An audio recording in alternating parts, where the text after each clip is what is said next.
श्री स्वामी समर्थ सर्वांना. नमस्कार. मी हा माझ्या चॅनलवरती पहिलाच व्लॉग अपलोड करत आहे.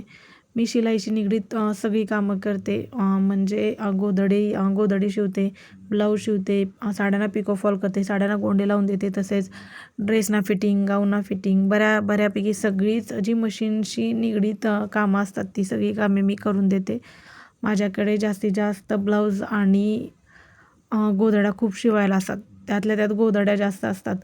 हे बघा, माझ्याकडे एक गोधडी शिवायला आलेली, मी ती शिवून पूर्ण केलेली आहे. पहिल्यांदाच म्हणजे मी हा व्हिडिओ अपलोड करत आहे. माझ्याकडे गोधडी पूर्ण झालेली म्हणून म्हटलं हाच व्हिडिओ आपण अपलोड करू की आपण कशी गोधडी शिवतो, कशी नाही. हे बघा, ही मोठी गोधडी आहे. लांबीलाही खूप मोठी आहे आणि रुंदीलाही खूप मोठी आहे. आमच्या इकडे या गोधडीला डबल साडीची गोधडी म्हणतात.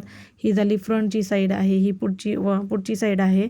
आणि थांबा, मी तुम्हाला पाठीमागच्या साईडून सुद्धा कशी दिसते दाखवते. ही वरची साईड आणि ही आहे पाठीमागची साईड. ही पाठीमागच्या साईडून गोधडी आहे, बघा कशी दिसते.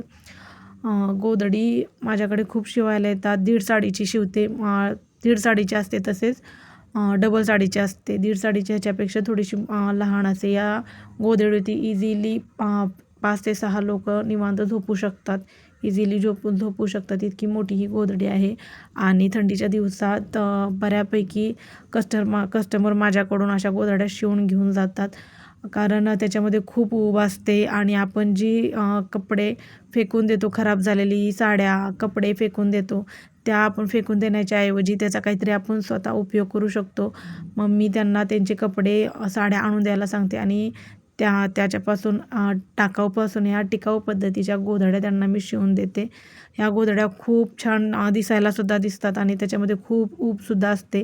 तुम्हाला जर माझा व्हिडिओ आवडला असेल तर प्लीज लाईक करा, शेअर करा आणि सबस्क्राईब करा. थँक्यू.